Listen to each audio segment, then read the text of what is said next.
Gals, and never hear from Drake Wayne Game, and I sub you on Twitter, the Gaming Dragon. Today I'm coming back at you for Let's Play episode of When I Knew You. So yeah, let's go ahead and jump right back in, shall we? Alarm Jenny, we're up, and let's go.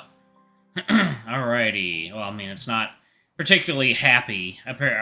Someone said it's going to be a few episodes of pain. So let's stick with it, y'all. A familiar tick-tocking of clock sounds, and I look up at it. 3 in the morning. I've been here almost 10 hours then.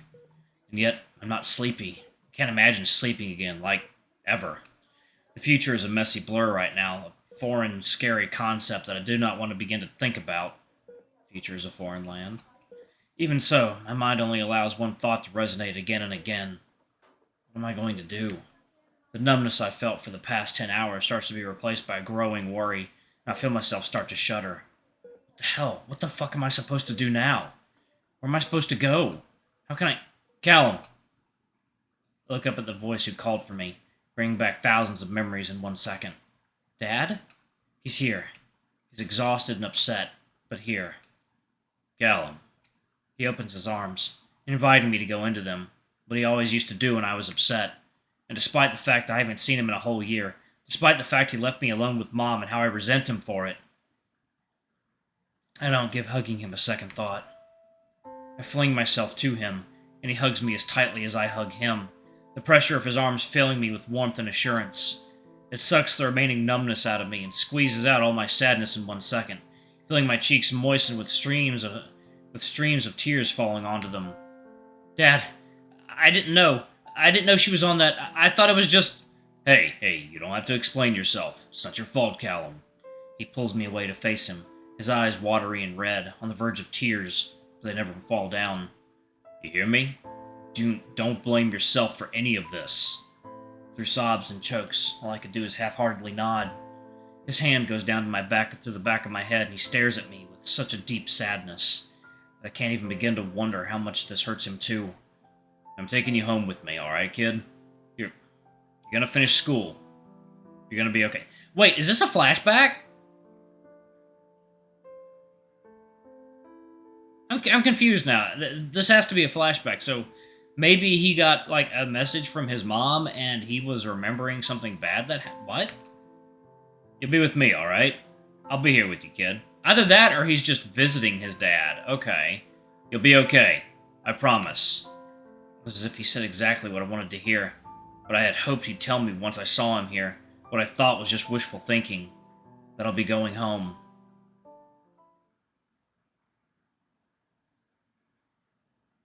That moment of my life passes through my mind in an instant. The numbness, the pain, the fear, then the hope. All that was almost 2 months ago now. A lifetime, and yesterday at the same time. Second, y'all. Water time. Gals, and we are back. Let's go ahead and jump back into it, shall we? Okay. It still hurts, but I need it to. I need to remember how bad things were. A waitress comes over and asks if I'm ready to order. I tell her I'm waiting for someone. She leaves. It's 10:02. 32 minutes late so far, at least. I try to relax, to think about how other things in the meantime, like Marcus, our kiss yesterday, how good it felt, how I tricked Karina and kissed her lifelong crush right under her nose. Ugh. Never mind. I mean, you did tell him that Karina liked him, and he went with you. That's up to him. The restaurant seems pretty full. Must be because it's a Sunday morning, breakfast after church and all that. I remember going to church when I was little. It didn't do me any good, especially the more targeted sermons. Mom always asked me if I was paying attention when the preacher said that men shouldn't lay with other men. She always knew, I guess. I never liked it. Usually she'd ask me out of Dad's earshot, though. He and Mom fought a lot over that. He never liked church either, so there was too much victim blaming and over-reliance on ulterior power instead of one's own will and strength. Or something along those lines. Mom, however, loved church. She always lit up once we left, was always extra nice to us for the remainder of the day, not trying to fill the shoes of a good housewife. It made Dad uncomfortable. I always told her that she... I sit up straight, my heart beating faster as I see her familiar, ragged figure enter the restaurant. She seems older, more tired than I remember, but maybe healthier? can never seem to tell if she's doing worse or not. She looks around for a bit, a worried look on her face, but when she spots me, her face relaxes into a warm, gentle smile. It pulls on my heart to think that she'd actually be happy to see me. I wish I was a bit more gullible. I might be able to feel hopeful if I didn't already know what she came here for. She walks over to my table and sits down, her large purse thumping loudly as she sets it on one of the chairs. She's quiet for a moment, fixing her hair and nervously shifting her chair, then finally sighs and smiles at me again. Hi, Mijo. Hi, Mom. It's been a while, hasn't it? Tell me how's school. How's Pricefield? Oh, okay, so that was a memory. Okay. So his mom just wanted to meet with him. Okay. I got it now. Fine. Same as ever. Yeah? Your friends are okay? Is Miss Parker still running that bakery? Mm-hmm. Dad gets some pastries for us on Fridays. I see. And how is he? Like you care. He's fine. Everything's fine. That's good, then. Silence falls between us, and I question myself for the 13th time today why I even agreed to meet with her, because shockingly, I really do not want to talk to her.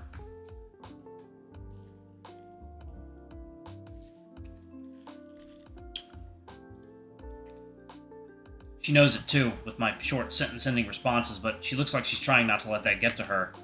The sudden change must have been difficult. I'm sure you miss our apartment. Not really. Oh? That's a bit of a half-truth. I have gotten homesick at times, but I think that's just from the change in routine. No way in hell I'd miss how my life was when I lived there.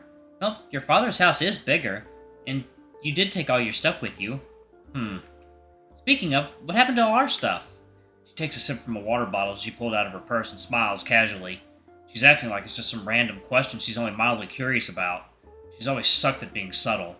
Don't know, maybe you should ask the landlord. You didn't take anything? Nothing of yours. Everything in that house was mine, Alexander. She calls me by my middle name like she always does, with that Spanish accent of hers, insisting on using it because it was the one she chose for me. I stare at her blankly, trying to calm the anger bubbling inside me as I idly tug at my sweater's sleeve. I could give you back my backpack and clothes then if you want. Ay, Jesus, don't be ridiculous. You know that's not what I meant. She scowls at me, one look I'm quite familiar with, so I'm able to shrug it off easily. Well, that's all I took, Ma. Sorry. It's fine, Mijo. I'm not here for that anyway. Sure you're not. I'm here so we can go back to Philly. What? You can finish your high school, get your degree, and a good job. They're really good scholarship programs, but I've heard that... No. Okay? No. I'm not going with you. Ay, Mijo. Listen, I know I've made my mistakes in the past, but that won't happen again. I've been clean for 2 months now, and I plan on keeping it that way. I swallow hard, wondering if that's actually true or not. That's great, Ma, but I'm not going back to Philadelphia with you. Pero, mijo, you belong with me, with your mother. I'm supposed to take care of you. Your father isn't always going to be there for you like I will. My father has been there for me more times than you have. How can you say that? After everything I've done for you, after everything he did to me? Her voice rises in desperation, and a look of absolute pain and hurt crosses through her entire face. He hit me, Alexander! You were there when he did it! Yeah, I was. About 4 years ago, it was a school night, I remember. They were arguing, much like they always did those last few months they were together. Mom was drunk, which wasn't unusual. Dad was exhausted. We had just finished dinner. The dishes and silverware were still at the table. I'm not sure why or what drove her to do it, but I remember she grabbed the knife and threatened to stab. Yeah, I probably would have smacked the shit out of her as well. She stepped near him. He grabbed her and pushed her back. She hit the edge of the table and fell hard on the floor. That night, Dad left. He went to a motel and spent the whole night there. Mom let me sleep in her bed for the first time in years. She hugged me tightly and sobbed hard on my back, muttering between tears how she never wanted this to happen. For her husband to turn out like her father.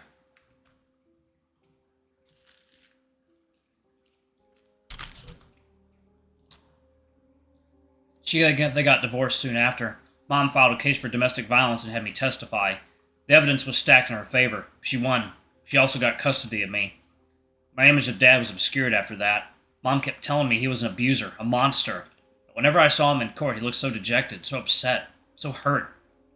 The day I left for Philadelphia, he hugged me. He told me he loved me no matter what happened between us. And I remember he said he was sorry. I remember that was the only time I ever saw him cry. I used to be on her side, but as I grew older, I saw everything for what it really was. You're not a victim. What? You threatened him with a knife and he pushed you back. He defended himself. You've made me believe that he was some abuser, but you're a drunk who put his and my life at risk. He hit me. How could you defend him, mijo? What do you want from me? Huh? Why the fuck do you want me to go back to Philly with you? Language, Alex. My name's Callum. Answer my question, Ma. Firstly, do not talk to me that way. I'm your mother and you owe me respect. Entendiste? And why else, mijo? To make things right. To give you a better future than this small town. You get government help there. Como se llama? Financial aid. You can get a good scholarship in 2 years when you enter college and then... 1 year. Huh? 1 year. I'll enter college next August. Pero si tienes dieciséis. I'm 17. 18 on the 23rd. You're turning 18 this month? Yes. I frown at her surprised face, and she looks down at the table, with confliction on her. The hell? Would this be good news for her? She'd be able to get rid of me quicker, right? Oh. Realization hits me as I look at her innocent expression, and although I try hard not to let the tears swell up, they eventually fall down my cheeks. You just wanted the financial aid money, didn't you? Alex, how could you say... Did you think I'm fucking stupid? Like, you never wanted me to be with you. From the very beginning, you hated having me around. The only reason you took care of me was because you got stuck with custody after Dad was charged. And when you got the financial aid, you thought it was all well and good, didn't you? Alex, you think I didn't realize how much you hate being a mother? How little you care? I thought if I did well in school, and if I was good, you'd like me. You'd actually be happy with a son like me. But no, none of that matters, does it? That means shit if I'm a faggot, doesn't it? Bah, los faz. She glances around, embarrassed and upset. How can you say that so shamelessly? No te de vergüenza. No te de vergüenza. Saying it like you're proud of it. Do you want me to be ashamed, Ma? Are you embarrassed your son is gay? Calate. How am I not going to be embarrassed? You think that's something to be happy about? That you're going against his will? And do you think I'm not embarrassed? If you were, you'd try and change Alexander. No, not about me. About you. Man, this is good. This is getting really good.